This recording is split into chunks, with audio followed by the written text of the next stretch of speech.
Bapak Ibu yang Allah muliakan, kita masih membahas tentang golongan orang-orang yang terbaik yang pernah disebutkan oleh Nabi SAW. Di pertemuan kita yang terakhir, kita membahas bahawa di antara orang-orang yang mendapatkan predikat terbaik dari Nabi adalah orang-orang yang membayarkan hutangnya tepat pada waktunya. Dan ini salah satu daripada penghargaan dari Allah Subhanahu wa taala, padahal kita statusnya adalah orang yang berhutang, bukan orang yang meminjamkan atau yang menghutangi. Tetapi orang berhutang pun bisa jadi orang yang terbaik dan bahkan bisa mendapatkan surga kapan ketika dia melakukan amanahnya sebagai orang yang berhutang, yaitu berjanji membayar di waktu yang telah ditentukan dan dia melakukannya. Dan ini adalah orang yang bahkan mungkin jarang kita temui di zaman yang penuh dengan fitnah. Bahkan yang sebaliknya, yang banyak kita temui setelah berhutang lalu melarikan diri, tidak membayarkan hutangnya. Dan kita sudah bahas di pertemuan terakhir kita begitu bahayanya mati dalam keadaan membawa hutang. Hancurlah, celakalah, terlaknatlah orang-orang yang meninggal tapi kemudian membawa mati hutangnya. Habislah pahalanya hanya untuk membayar hutang. Dan siksa demi siksa Allah telah persiapkan kepada mereka yang melarikan harta orang lain. Baik, kita lanjutkan orang berikutnya, yaitu orang-orang yang paling diharap kebaikannya dan paling terjaga dari keburukannya. Ini berdasarkan hadis Nabi SAW dari Abi Hurairah radhiyallahu anhu, anna Rasulullah SAW waqafa ala unasin julus. Pada satu hari Nabi berhenti di hadapan para sahabat yang sedang duduk-duduk. Faqal, lalu Rasulullah tiba-tiba bertanya kepada para sahabat, ala ukhbirukum bi khairikum min man syarrakum? Maukah kukabarkan kepada kalian orang-orang yang terbaik di antara kalian dan orang-orang yang terburuk di antara kalian? Qal fasakatu. Abu Hurairah mengatakan para sahabat diam, karena tentu mereka tak tahu jawabannya. Wa qala zalika thalatha marrat. Lalu Rasulullah bertanya kepada mereka 3 kali dengan pertanyaan yang sama, mau kukabarkan kalian siapa orang yang terbaik di antara kalian dan siapa yang terburuk? Faqala rajulun bala ya Rasulullah, akhbirna bi khairina min syarrina. Tentu ya Rasulullah, kabarkan kepada kami siapa di antara kami orang yang terbaik dan siapa yang terburuk. Qal, kemudian Rasulullah berkata, khairukum man yurja khairuhu wa yu'manu syarruhu. Manusia yang paling baik di antara kalian adalah orang-orang yang ketika dia hidup sangat diharap-harapkan kebaikannya dan juga sangat terjaga manusia dari keburukannya. Nah, hadis ini diriwayatkan oleh Tirmizi dengan derajat yang sahih. Hadis ini menceritakan tentang bagaimana salah satu dari kita yang bisa mendapatkan gelar terbaik dari Allah dan Nabi melalui akhlak yang mulia, yaitu di mana kita berada, orang-orang selalu merindukan kita dan orang merasa nyaman, tidak pernah terfikirkan akan rasa takut, khawatir dengan keburukan yang mungkin kita miliki. Nah, ini tentu pernah kita bahas sebelumnya. Di antara manusia terbaik juga Nabi menyebutkan bahawa khairun nas anfa'uhum linnas. Manusia yang paling baik di antara kalian adalah yang paling banyak manfaatnya kepada orang lain. Nah, kali ini Nabi menyebutkan manusia terbaik di antara kalian yang paling diharap-harapkan kebaikannya.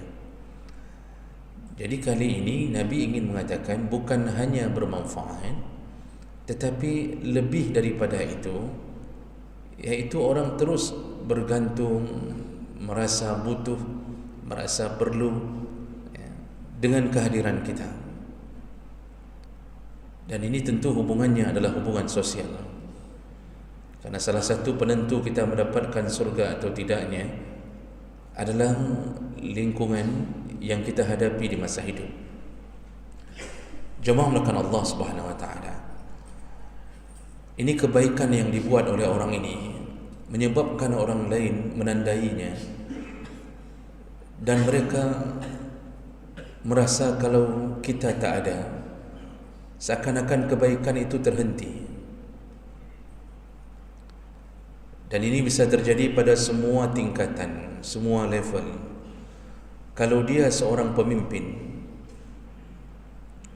maka orang-orang berharap dan selalu merindukan kebaikannya. Begitu dia tak ada, maka orang-orang menangisinya.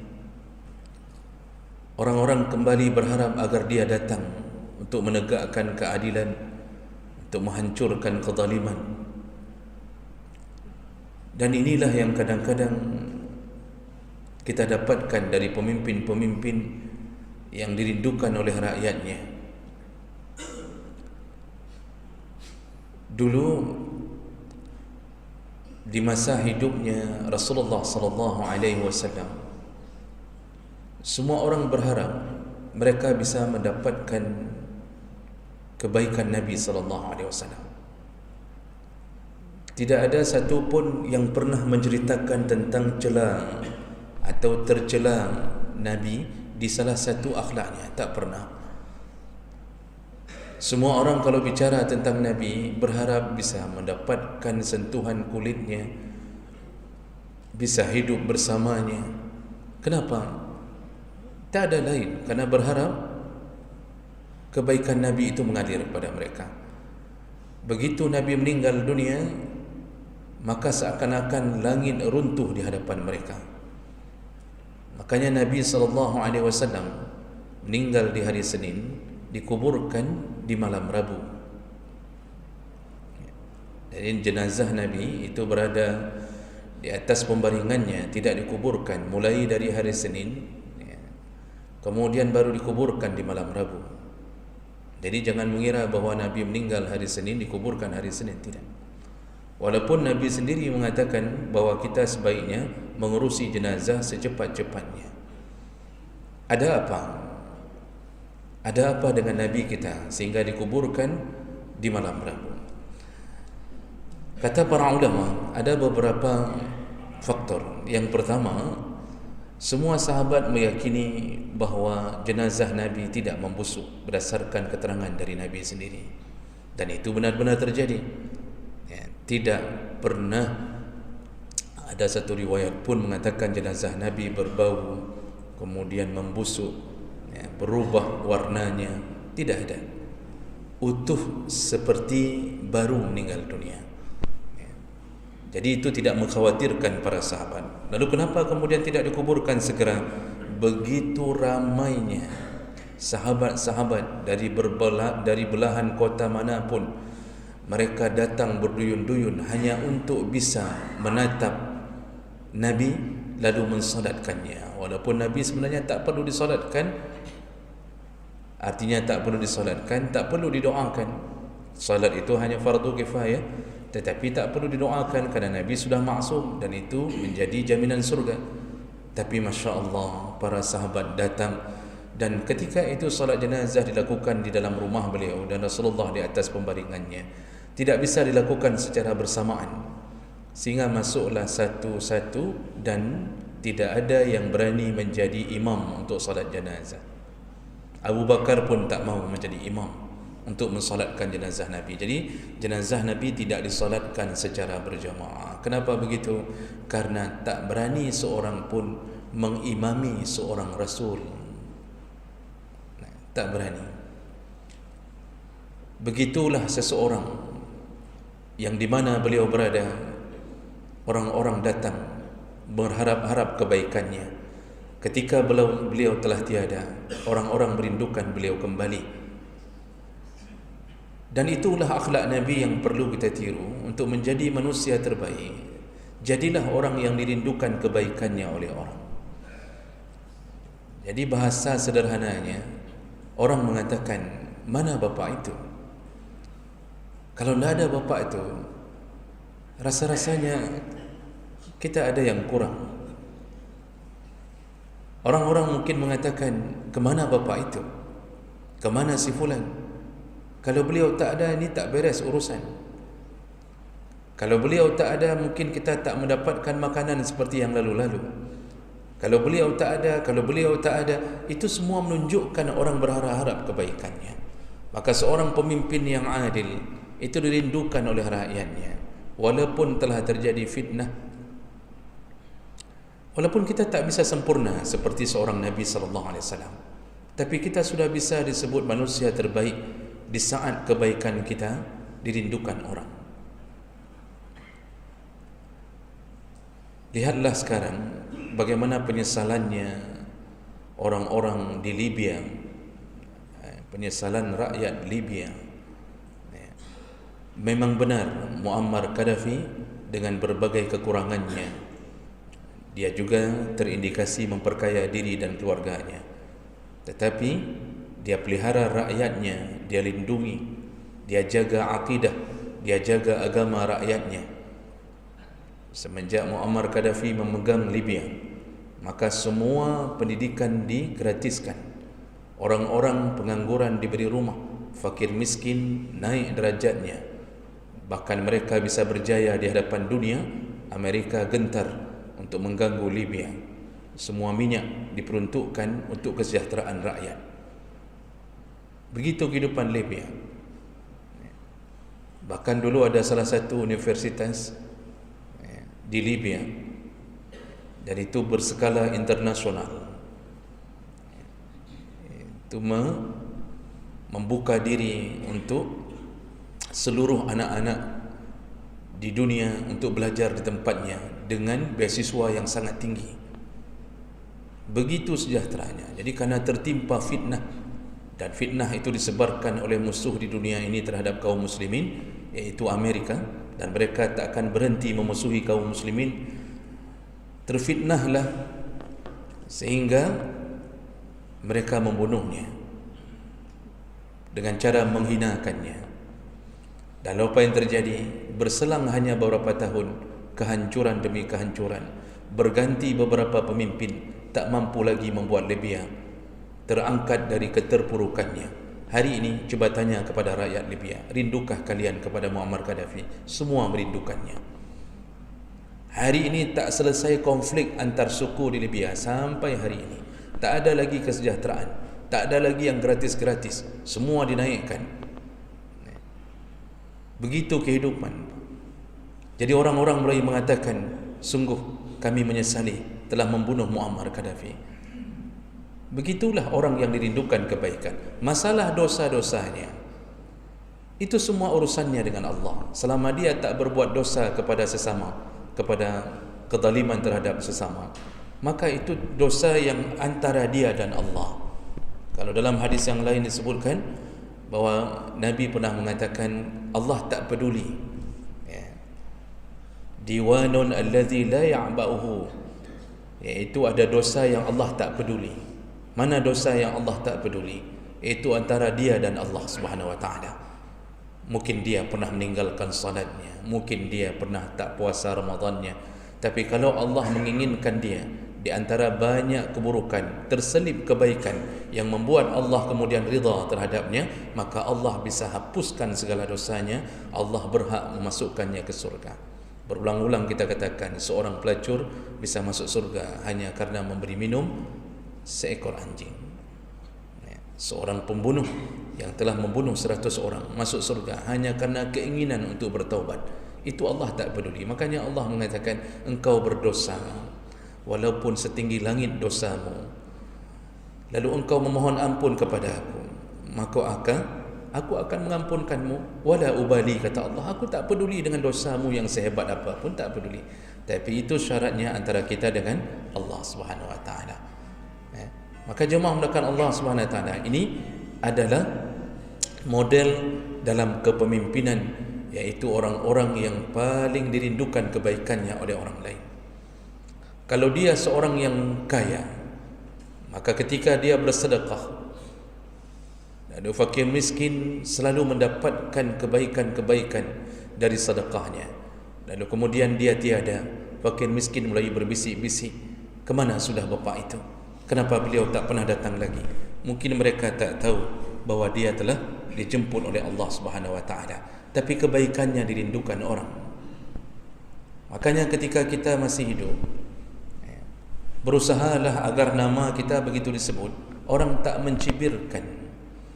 Begitu nama kita disebut, tak ada mata yang mengernyit hanya untuk menunjukkan rasa tidak sukanya kepada kita. Dan itu bisa didapatkan melalui sedekah. Orang-orang Melayu mengatakan bahawa kalau bapa itu tak ada, maka mungkin kita tak senyaman ini hidup di masjid ini. Lalu orang Melayu bertanya, siapa yang membayarkan listrik selama ini? Ternyata bapa itu. Siapa yang membuat orang-orang duduk di masjid dengan keadaan begitu nyaman? Ternyata hasil wakaf bapa itu. Dan kehilangan bapa itu adalah kehilangan sebuah kebaikan. Itu manusia terbaik, kata Rasulullah. Jadi orang berusaha memberi manfaat, tapi kemudian manfaatnya mulai dirindukan orang. Jadi kalau begitu ceritanya, ini bukan sekali dua memberi manfaat, sampai dirindukan orang. Kalau dia seorang suami, dirindukan oleh istrinya di atas kebaikan-kebaikannya, di atas kelembutannya, di atas tutur bahasanya, di atas kasih sayangnya. Dia meninggal dunia, istri akan mengatakan, tidak ada yang bisa menggantikan suamiku. Makanya ketika dilamar Ummu Sulaim, istrinya Abu Darda, oleh sahabat yang lain, Ummu Sulaim mengatakan, tak ada yang bisa menggantikan Abu Darda di hatiku. Begitu kata Ummu Sulaim. Nah, bagaimana dengan istri kita, bapak-bapak yang Allah muliakan? Jangan sampai ketika kita meninggal, malah istri kita yang memasang iklan, segeralah, lamarlah diriku. Sudah cukup lama aku tinggal bersama Firaun sebelumnya. Jadi buatlah hidup ini betul-betul orang merindukan kita.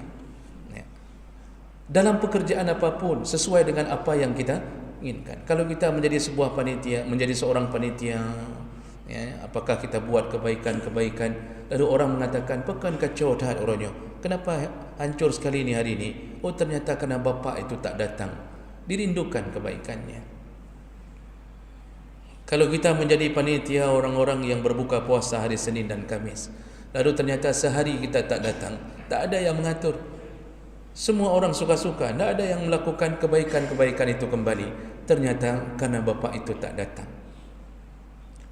Ini profil yang paling dicintai oleh Nabi SAW. Kalau dia orang berilmu, begitu dia tidak ada, maka orang mulai menangisi, mengatakan, tidak ada tempat kami bertanya, tidak ada lagi kebaikan yang bisa kami dengarkan. Orang merindukannya. Itu yang Nabi maksud, orang yang terbaik di antara kalian adalah orang yang paling diharapkan kebaikannya. Lalu Nabi menyambung, satu tambahan, kata Rasulullah, dan orang-orang sangat terjaga dari keburukannya. Artinya, kehadirannya sama sekali tak pernah membuat orang khawatir untuk tinggal bersamanya. Kalau dia menyewa rumah di samping rumah kita, begitu kita tanya kepada kepala desa, atau kita tanya kepada kepala lorong, siapa yang sewa rumah di samping saya, lalu kemudian disebutlah satu nama, langsung kita kenal dan kita tahu itu orang baik, langsung hati ini merasa nyaman, lalu kita mengatakan alhamdulillah, menyonyan urang sewa yang cukup ged urang. Kalau itu yang sewa di rumah saya, di samping rumah saya, sungguh kami bergembira, sungguh dia orang yang sangat baik. Jadi tidak terfikirkan bahawa rumah kita dicuri nantinya. Kalau kita tinggalkan rumah itu 7 hari, kita berani tinggalkan kunci rumah di hadapannya, kita tak merasa khawatir ayam yang dipeliharanya akan masuk ke rumah kita, karena dia pasti punya perasaan. Karena ada orang tak punya perasaan, tak punya otaknya, bahkan lebih berotak ayam daripada otak pemiliknya. Tapi kalau kita tinggal dengan orang baik, tak ada sedikit pun di hati, orang mengatakan itu kalau tinggal sama fulan itu nanti kamu akan begini, maka kita oh tidak, semua orang sudah tahu beliau orang saleh, beliau tidak akan mengganggu kita. Jadi betul-betul kehadiran kita tidak sama sekali ditakuti oleh orang, tidak dikhawatirkan oleh orang. Ketika orang berbisnis dengan kita dan dia yakin sekali pasti bisnis ini tidak akan tertipu, kalaupun merugi bersama, dan dia yakin dia tak akan dikhianati. Kalau kita angkat menjadi orang yang menjaga perusahaan kita, maka mulai dari kepala perusahaan yakin ini orang-orang baik, dia tak akan mungkin melakukan sesuatu yang akan merugikan perusahaan kita. Itulah manusia yang paling baik, dirindukan kebaikannya, orang merasa aman dari keburukannya. Jadi jangan jadi orang sebaliknya, kehadiran kita menyebabkan momok, menakutkan, orang tak bisa tidur hanya karena berjaga-jaga sepanjang malam agar rumahnya tak diganggu oleh tetangganya yang buruk ini. Jadi jangan sampai menjadi manusia yang paling dibenci, kematiannya dirindukan. Semua berharap-harap pajan mati dajenyan, pajan mati asenyan. Orang mengatakan pun bukan namanya, diganti namanya menjadi anjing. Kapan mati babi itu? Kapan mati anjing itu? Jadi jangan sampai kita disebut orang dalam keburukan. Rasulullah sallallahu alaihi wasallam menyebutkan seorang muslim, ayyuma muslim yamut, seorang muslim yang meninggal di dunia, fayashhadu lahu arba'atun min jiranihi, dipersaksikan kebaikannya oleh 4 tetangganya, dipersaksikan kebaikannya. Wala yashhadhu ila al-khair, dan mereka betul-betul tidak berkata-kata kecuali yang mereka katakan hanya yang baik. Maksudnya selama kami tinggal bersamanya tidak ada keburukan yang kami dapatkan, benar-benar hanya kebaikan. Hanya itu yang kami dapatkan. 4 orang tetangga memuji di atas kebaikan kita. Apa kata Rasulullah? Allah berkata ketika mendengar bisik-bisik tetangganya, bapaknya kok gad, ibunya kok gad tak urang, selama tinggal bersama kami tidak pernah dia sakiti kami. Dia pergi ke mana pun dia selalu membawa hadiah untuk kami. Kalau kami tinggalkan rumah, maka kami meminta beliau untuk menjaga rumah kami. Betul-betul orang memuji kita. Ketika bisik-bisik itu terjadi, Allah mendengarkannya. Lalu Allah berkata, qabiltu qawlakum wa ghafartu lahu ma la ta'lamun. Ku dengarkan dan ku terima perkataan kalian, maka ku ampunkan dosa jenazah ini dengan semua yang kalian pun mungkin tak tahu. Begitulah hebatnya menjadi orang baik. Maka jemaah melakukan Allah, jadilah orang terbaik, bermanfaatlah kepada orang lain, buatlah orang merindukan kebaikan kita, dan jauhkanlah, pantangkanlah agar orang tak benci dengan keburukan dimanapun kita berada. Mudah-mudahan kita salah satu golongannya, dan mudah-mudahan Allah kumpulkan kita kembali di dalam surganya. Amin ya rabbal alamin. Subhanakallahumma bihamdik, asyhadu an la ilaha illa anta, astaghfiruka wa atubu ilaik. Wassalamu alaikum warahmatullahi wabarakatuh.